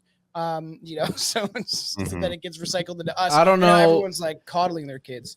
I don't know if your parents, I mean, my parents hit me, but they would also do like the fakes. And I think that's a form of like, that's a form like of the like hand up in the air? Psychological abuse. Yeah. The flip flop off and get the chancla ready. And she'd be like, ah. No, they would hit me with so when I would do something really bad, they would hit me with the belt, like the actual belt. And then my mom would usually hit me with whatever she had in her hand. But then my dad wouldn't hit me as much, but they would do like the face. Like, they would go to hug you or say, oh. Like your dog, you're going to pop him in the nose. You just go like, and they're like, oh. Because that's also probably a psychological thing. Because then it's like every time you've done something bad, you're afraid you're gonna get beat, and then and then you grow like it's the whole idea of that molesters molest, because you get molested. You're like, you know what? I'm gonna molest when I grow up because I'm traumatized, and I just need to put this like essentially it's to make yourself feel better because it's like a project. Yeah, no, that's fucked up projection. Though, because it is fucked up. People shouldn't. So anyone listen to you shouldn't molest people. It's fucked, and it's a bad thing. We did a Christmas crimes episode with Wolf and the Bull, and then one of the Cam, one of the hosts, he was like, everyone, if you're feeling down, like go seek help because it got super dark. And I was like, I'm so used to talking about like serial killers and stuff, nothing phases me. And I said to Billy, I was like, we never say that. We're always like, yeah, don't go kill people. We never like sit there for like 2 or 3 minutes, like, hey, you need to go find help. Go talk. No, I do that sometimes because I here's think the it's thing. worth it. I think it needs to be said. Sometimes people don't know how to deal with their demons, and they have nobody to talk to when it comes to these sort of things. You know what I'm saying? Like, and I'm not trying to get like, oh, what are your pronouns type? No, not that gay shit. But I'm talking about like being able to express, what you're feeling. Yeah, can't and then hear what that, he bro. did, it was funny because Cam was like, "Oh, you can email me if you're struggling or whatever that." I was like, "You're gonna get like 100 emails of this guy like I almost jumped out of a window, but I decided to email you first." And it's just like that's also maybe what you don't want to do. I'm not a 'cause- professional. I'm just saying, Yeah, go it's get just help like, from yeah. a professional. Yeah, go talk to somebody. Yeah, Because there's too like the isolation and kind of The COVID shit fucked people up. we're Dude. more connected than ever. But even before that, dude, we were all Oh, it was yeah. already kind of that way, and so that just exacerbated the. That's why I turned to mushrooms, man. I was like, I don't know what else to do, like in my like waking life and stuff like that, because I've been interested by conspiracies and the occult and all this stuff for so long that it does weigh on my mental health. Especially living in Canada, where for some reason this prime minister can do atrocious things and still be in power, and it's just like nothing seems to happen. It's I all love being Trudeau. orchestrated and puppeted and all that stuff, right? So it does weigh on people like me who went to protest and then nothing happened, which most times they don't when you protest. But like, and then so I was like, you know what? I'm gonna go to turn to one thing I have never tried is consistently using mushrooms, and it's helped me. My fiance has seen a change in me and stuff like that. I'm sure like the listeners on my show have seen a change and stuff like that. But that doesn't always work for everybody. So people got to find their own thing. Go meditate in a corner and see if that helps. I don't know. Yeah, I do yoga every morning. Do you legitimately do yoga? Yeah, I've got a bad. I've back. talked about wanting to get into that shit, man. If for I your don't do body? yoga, I can't really move very well just because I have degenerative discs in my spine. What? So I live in like chronic back pain. Yeah, dude. How old are you, Kyle? 26. I've had it since I was 18. That's How? crazy. I don't know what happened. I think I maybe flipped a four-wheeler or something, but I've had pain since I was 18. Like, But That like sucks to live diagnosed? like that.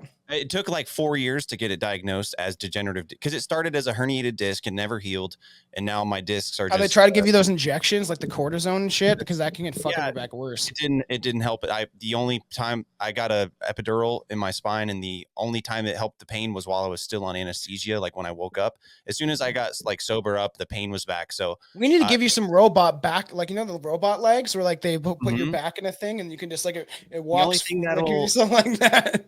pretty much the only thing, because they don't want to do surgery on me because I'm so young, and it's not like that bad. Like it's Mhm. painful, but it's not completely debilitating. But like I can still walk and move around and stuff if I do yoga pretty regularly. But Yeah, and I have to do that stuff because I have like really bad carpal tunnel in my right Mhm. wrist, like horrible carpal tunnel. And it's funny when I do mushrooms, it like makes it worse because it targets, I believe, a lot of times your illnesses and things that are wrong with you. It will find it and tell you about it. Mhm. And I went to this guy and he's like about the cortisone injections, and I was like, "Is there any natural ways to cure this?" And he looked at me like I was crazy, and I was like, and he's like, "No."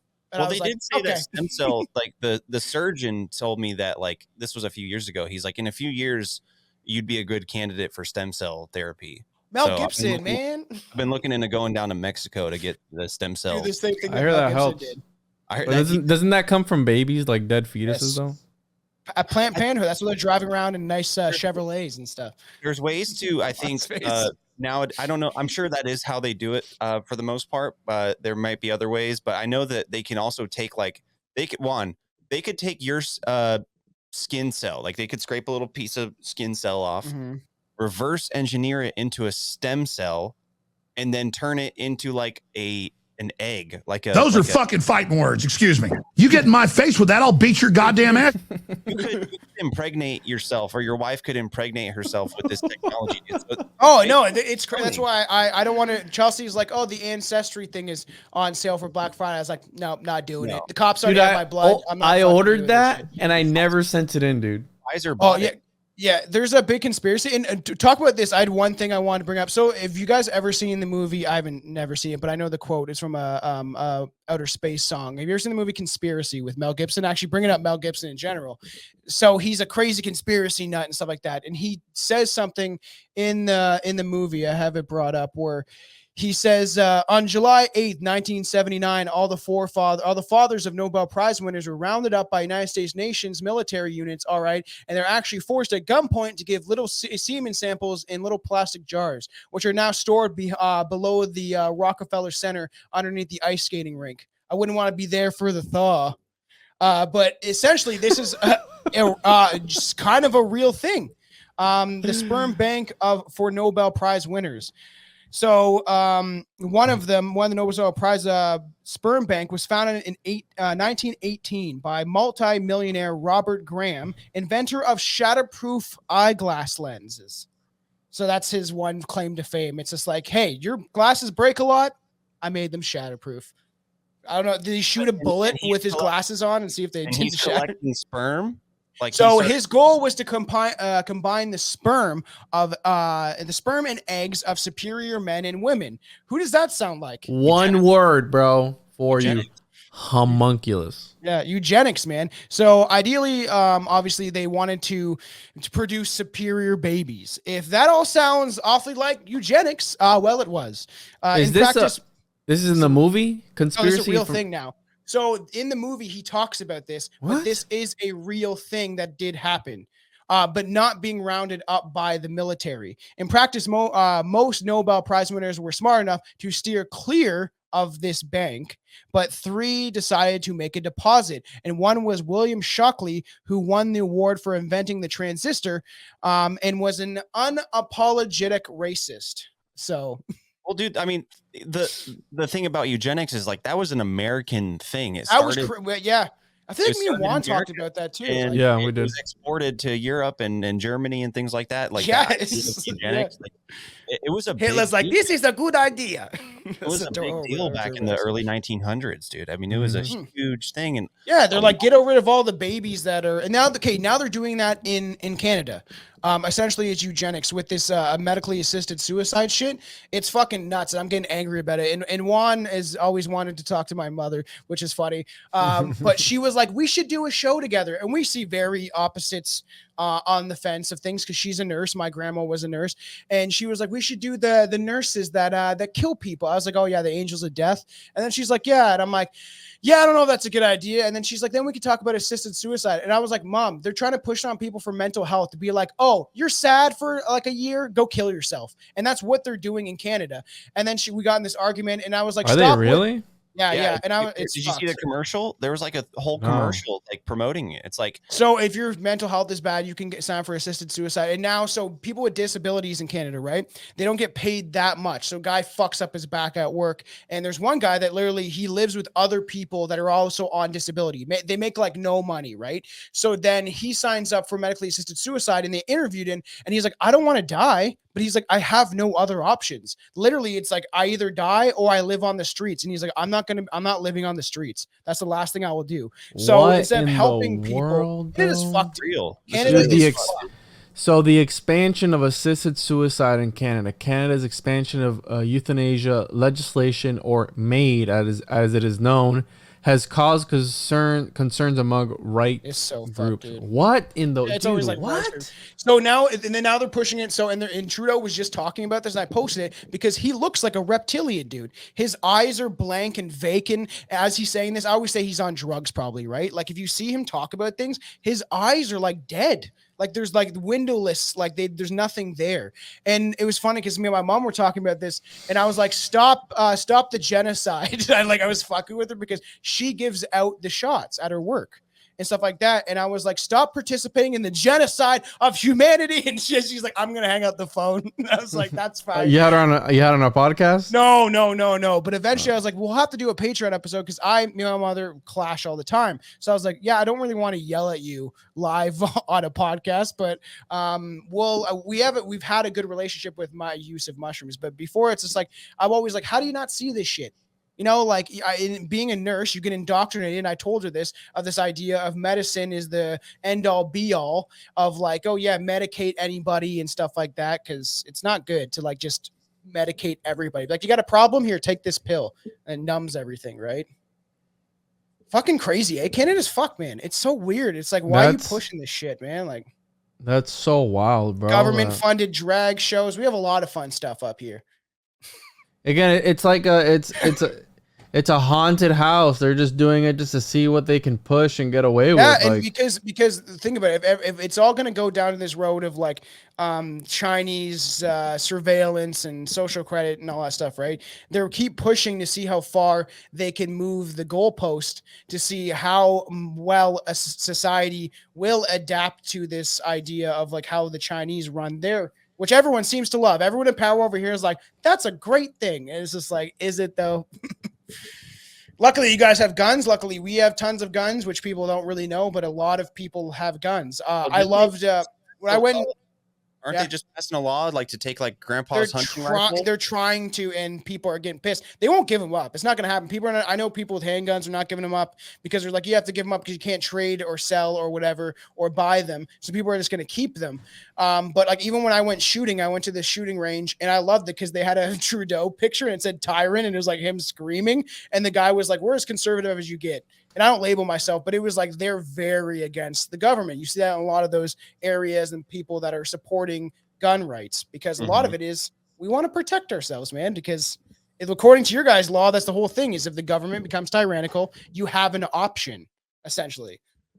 Yeah, but then they call that treason. Like nowadays, that used to be a right or whatever and part of the system. Now now they call it treason. You're a terrorist, all this stuff. It's like, well, I want to protect my rights and my countrymen and stuff, but it's like I also don't want to be labeled a terrorist and get drone bombed like they do. Have you guys seen the drone videos in Ukraine where like these tiny little drones will just drop?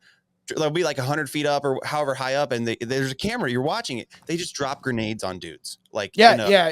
That's what Billy always talks about. He's like, you really think if they really want to do shit, they would just fucking kill us with drones. If we all stood up and were like, fuck this, and like held our picket signs. No, I think there's more of us than there are them. Yeah, it's very true. They have a lot of drones with grenades attached to them. It's pretty sick, right? I like dude, because like this guy, there's not even a battle going on. This guy's just like on the front lines, like it could all be fake. Let's just be honest. But he's sitting in his foxhole, like maybe sleeping or something, and then you just see the drone like just. Oh, I saw that video. Have you ever seen Arrested Development? There's hundreds of these fucking videos, dude, out of Ukraine. Yeah, have you guys seen Arrested Development? With the jean shorts and the blue man.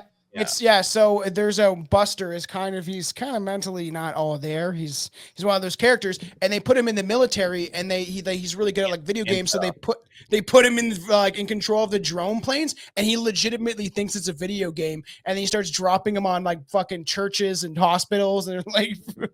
It's a funny bit because essentially he doesn't know that it's real people. And I feel like that's what drone warfare is all about. It disassociates you from really seeing the person that you're shooting. Juan's playing Call of Duty all the time. He's just on the military sim, bro. He's just training up, bro. Yeah, dude, you say that, but sometimes I'll be like, I wonder this is what it feels like to be in, and imagine that's some people's realities, right? Where they're in these war-torn countries. And they're just constantly being bombed for a weird reason. Yeah, dude, it's fucked. I think about that all the time. Like I have my headphones in, I'm just like going at it. And again, you're playing these video games in this simulated reality, but it invokes real fears. Like I get anxiety. I'm trying to run, No, 100%. I keep getting murked over and over again. It's like fuck. But like it does invoke feelings. Yeah. Dude. What was that? I said, and you said like Assassin's Creed is a cultish, but Modern Warfare is not. And it's like. Well, in a way, if you look at it that way of like it's kind of that blending of reality, it is kind of a cultish, and there's certainly some sort of maybe not programming, but what is it, desensitization to things like yes, and here's the thing, like I carry a gun with me every day and all this stuff, and like I don't have nightmares or bad dreams anymore. I have dreams of like, could I kill somebody, like if they attacked my family, like like someone breaks in or tries to like like could I, like my dream is like, how if you try to punch someone in your dream and you feel like you can't actually ever like punch them, right? It's like that, but like I have a gun in my hand and I'm like, could I actually pull the trigger on somebody? But it jams up or like the clip keeps falling out, the magazine. Could I even pull the trigger like that? Or if like, and I don't have kids yet, imagine like if my dog ever bit my kid's face, could I shoot my dog? Right? Like, bro, you have the Kyle, do you have these dreams on a regular? Like, what's going on, bro? It's just every now and then. Just every now and then. That's so fucked up. Dreams are crazy, and we're actually like, fucking Tron, like Shane. We're talking about like, cause he wants to jump on Strange Brew, and I was like, yeah, for sure, let's do something. And he was talking about how fucked up dreams he has. I was like, I have the craziest dreams like ever, all the time, and it's weird. I wonder if it plays out because certain like dreams relate to weird things. When I was like, essentially, this is way back in the day, but I was cheating on Chelsea before, like I was early 20s, and I was seeing this chick, Jessica. Fucking piece of shit. I know, I was a horrible person for a long time in my life. And when I knew that I wanted to go back to Chelsea. She's who I wanted. I didn't know what I wanted in life during 2012, where I thought the world might come to an end or some crazy shit might happen, some new beginning. And this chick had a dream that she was walking down the street and then somebody was like coming up on her and then stabs her, and then the hood lifts off and it's me, because I had a plan to cut it off. And she like saw that symbolically in her dream. Like that I was going to essentially like cut it off. I'm done. I don't want to be part of that anymore. And Did she tell you that after you broke up with her though? No, she told me beforehand. And I was like thinking in my head, I was like, oh, this is weird. It's like, I'm like, I got to tell you something. Well, I had a dream. Yeah, I've been having, so when I smoke, the devil's lettuce, I can't remember my dreams, or I don't have dreams. Yeah. And I've been, when you don't, you have crazy dreams. Yeah. I've been sober.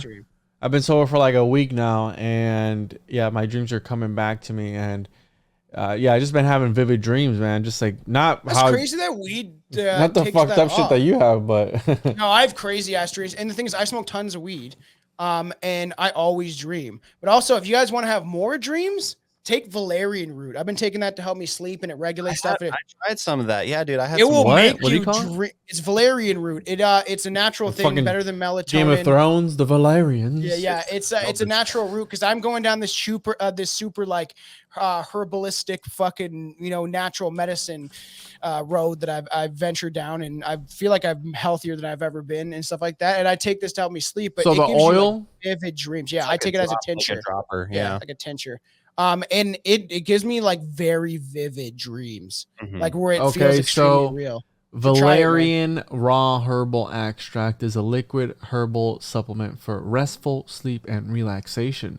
It helps you get the deep sleep you need without feeling groggy the next day. With valerian, every good night leads you to another astral dimension realm where you'll meet Joe Rogan. Okay, so yeah, it sounds. But also, I think it's like how they make what's that sleepy drug that people take? Melanin or no? That's not melatonin. Melatonin, no. Melanin is in the skin, isn't it? The guy from Friends was like retarded. addicted to it. What's his name? Oh, not Valium. Yeah, Valium. So I'm pretty sure that. It's valerian. They synthesized valerian root and other stuff, I think, to make Valium. But it's not. It's natural. If you take it having by people itself, kill their families on that stuff, like they sleep. That's either Lunesta or Ambien. Oh yeah.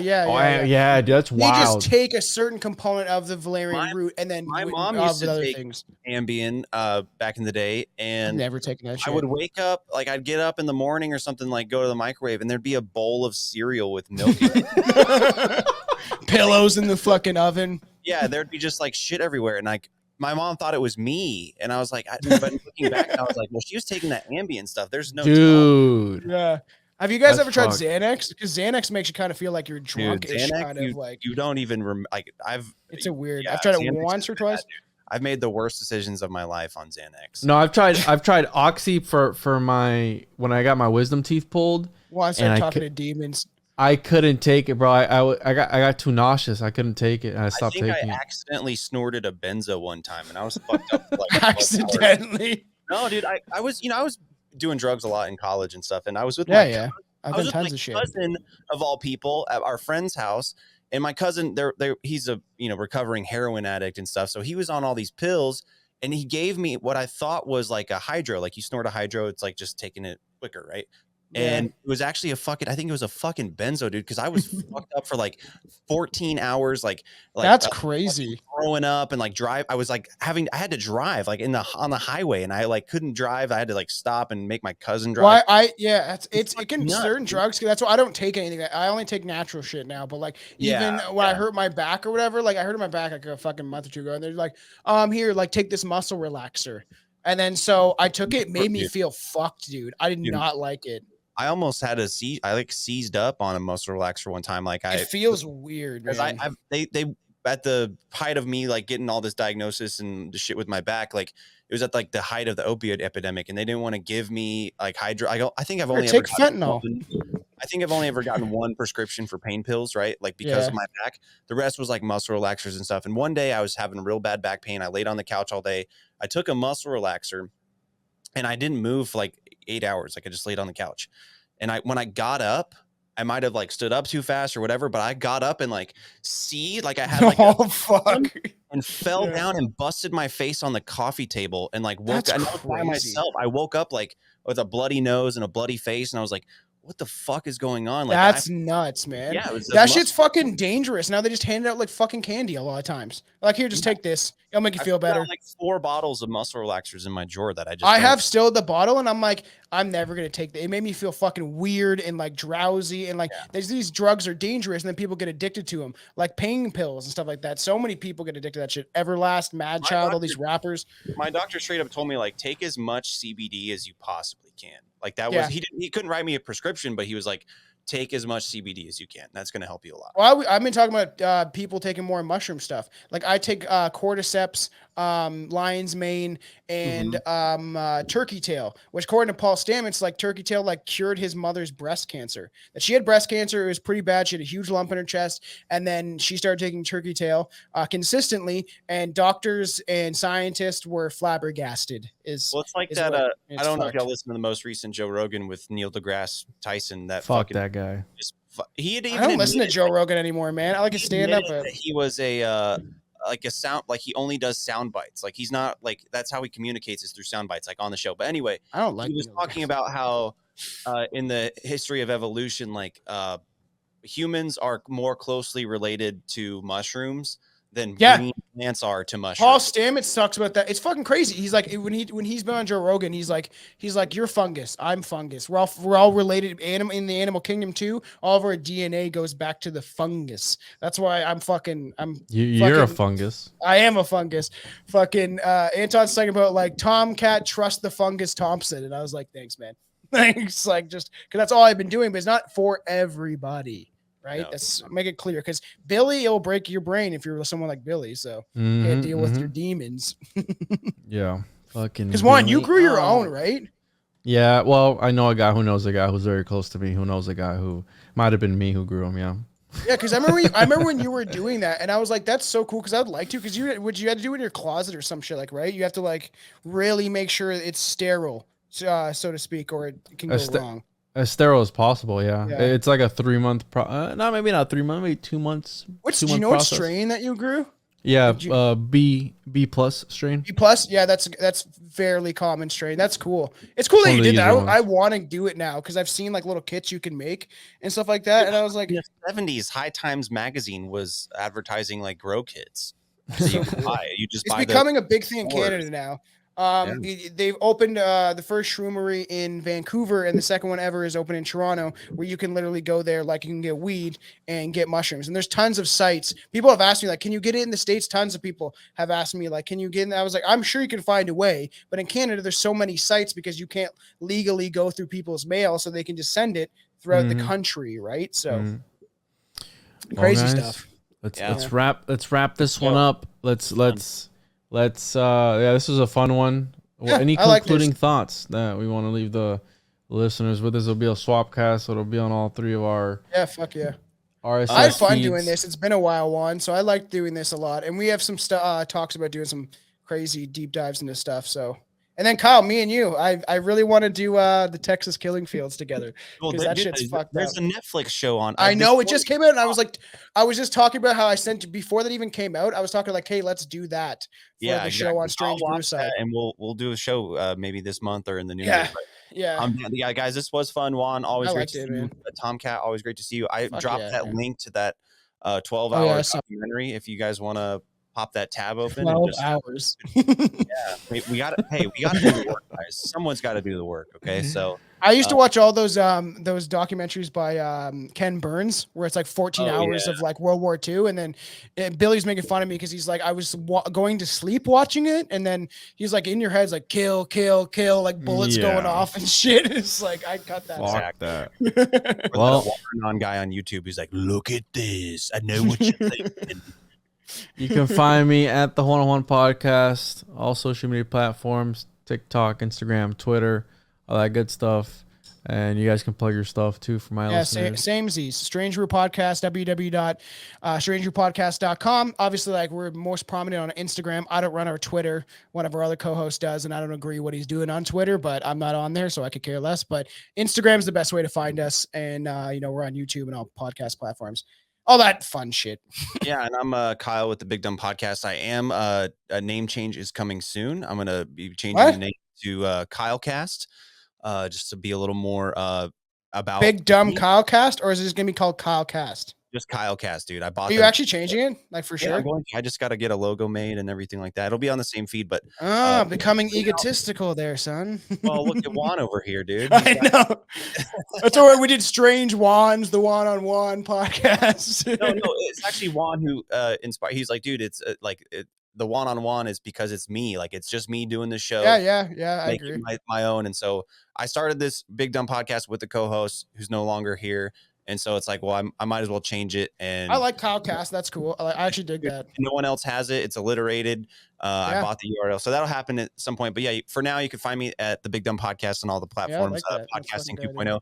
What pisses me off about all this Spotify rap shit, like, I don't use Spotify for podcasts. I only listen to Joe Rogan. We just only did it. Like, I don't use it either for podcasting. I use Podverse, use the Podcasting 2.0 stuff. Yeah, I use Castbox. I encourage that, and I'll leave this with two final thoughts. That's fucking retarded. And hi, good night, everybody. Thanks. Bye.